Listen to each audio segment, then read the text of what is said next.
So it's a shared sentiment, really, among many people and parents. A complicated world can mean confusion for our kids. My next guest says it's common for teens and young adults to feel stuck in the phase of life they're in. They don't know how to move through and move on to the next. Psychologist Dr. Tom Golightly is sharing what parents can do to help. It's great to see you, Tom. Thanks Always for having good me. to have you in studio. So frustrating on multiple parts. No one likes to feel stuck, first of all. And we often talk about how kids are aware of their struggles and their weaknesses and their challenges, but frustrating for parents, too, to watch that pooling happen. Well, at this time of year, it kind of happens, right? Like, they've decided a lot of times what their summer activity is going to be, and so whether that internship just isn't quite working out, or that relationship that they thought was going to go the distance, it feels a little stagnant, or school, or whatever it is, they just kind of feel plateaued, and it's tough to see, and it can be tough to be around because they're frustrated with it too. Sure, but common. Very common. Common. Yes. You say that feeling stuck is actually just a lack of awareness of what's going on underneath. So a lot of times that's not really intentional, but usually it's a sign of an overwhelm or a deeper anxiety, a deeper doubt or a fear about where their life is going and what direction they might be heading in. So on the surface it manifests as laziness or boredom or, like you said, kind of that apathetic approach, but there's something bigger underneath. Typically it's just kind of a layer, and if we can get underneath that layer and start to understand that, then we're in a better spot to help. And there's some patterns to how how we're not aware of things, and you see this in young adults and adolescents. One is reaction. You see this more with adolescents maybe, and you're like, wow, they're tough to be around. They're reacting, they're snapping to everything. And a lot of times it's just a release of energy. And they think that releasing that energy, they're going to feel a little bit better, but it's just a release of energy. They don't know what's underneath that. Okay, all right. So another one is knowing they need to change, kind of remaining is what we call it. They stay stuck in some of those things. And that can be kind of a tough thing too, because it's like, I know this isn't working, but it's comfortable. How many relationships do you see from young adults where it's like, I know this isn't going to work out, but it's comfortable. I'm going to stay right here just because it's easy and feels fine. Right. And another one is retreating. And whether that's pulling away physically or pulling away emotionally, they either numb out or they are just they physically pull away from a situation, stop going to work, stop going and hanging out with friends, and it's like, I just feel stuck. So if you start to see those things as a parent, we can ask questions, be curious about them, start to ask. You're noticing the reaction, which is not easy to stay calm in that minute because it might be coming at you. Right. But being able to kind of say, hey, tell me about this. I'm noticing like you're a little quicker to react than normal. So you want us to call out the pattern? Absolutely. Okay. Just kind of say, I see you're pulling away.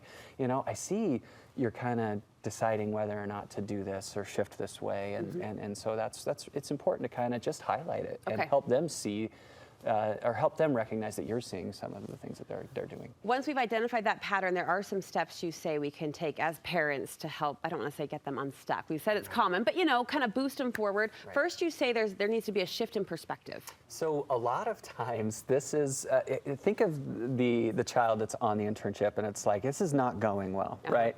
One of the things that I think is really powerful, help them flip the coin a little bit. Like, now you know what you don't want to do, right? Like, and that is a powerful thing, like to know, like, I don't like this. Great, okay, that's fine. Finish this out, and then let's find something else. But helping them shift how they're assessing themselves, what their conclusions are about this experience, and help them kind of not get stuck in maybe that negative perspective, but able to see that there is some growth that's happening there. So help me there. Let's go to a job. That's a good example. They're not loving their summer job, and we're in a sense validating that, this isn't working. How can we validate that without being negative, without every day them coming home from work and we're saying, you don't want to do that. That's not working out. How can we shift it to a more positive tone? Well, it's temporary. A lot of times when we feel stuck, we think we're always going to be stuck. And so if we had like a chart and the projection, it would be like, oh, I'm stuck in this hole forever. It's like, you're not going to be stuck in this hole forever. In fact, the internship ends. And so you're going to go back to school in the fall, or you're going to do something else. It's totally fine. And it's like, this is a temporary thing. So I think being able to kind of help them see you're not going to be stuck forever. Reframe it. You can totally do this. You say parents can help approach the next step. How can we do that and keep the balance in check? So this isn't throw them into the deep end kind of thing, but it is, hey, let's take some steps that are manageable to get you unstuck. So many times our young adults, there, they feel like I'm waiting to be motivated to change, and that's not how motivation works. We actually have to start moving to gain the momentum, and then we actually feel that motivation come along. So I really wanted to start a workout program, Mom and Dad. Okay, well, let's not worry about a program. How about you go on a workout? Do one workout, and then let's see. And you don't judge yourself for the workout. Don't just get your body moving for 30 minutes, and then that's a manageable step, right? Yeah. So, you know, I really want to be dating. I wanted to have a girlfriend by the end of the summer. I wanted to have a boyfriend by the end of the summer. Okay, well, how about you hang out with friends? Like, that's a good first step. So propel the small action. Exactly. It's just a little bit of a nudge, a little bit of an encouragement to get them going. Momentum will build from there, and motivation will build from there. All right, finally, you want us to encourage them to align their decisions with their goals. So a lot of times they lose sight of what's out there. Like, where is my life going? What do I want to do? And too often they're like, they'll make the decision to take care of the pain or the stuckness in the moment, and they lose sight of where they want to go. So kind of gently reminding them, you know, what do you want? Where do you want to go? Not 6 months from now, but 2 years, 5 years, 10 years from now. And let's make decisions that are related to those. If they don't have that vision, help them sit down and create that vision. Like, where are you going? What is it that you want 2, 5, 10 years from now, 20 years from now?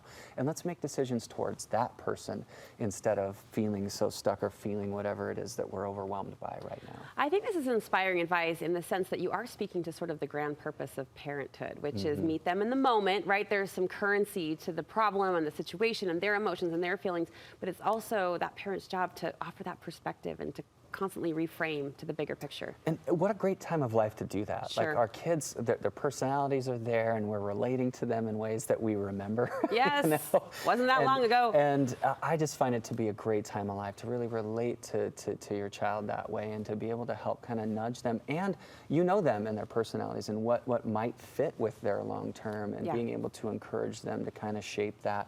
And it doesn't have to be a perfect. You don't need to know the exact job you're going to have, but what does your life look like? And let's start to make decisions towards those. No one better to help them with that. Thank you so much, Tom. We appreciate it.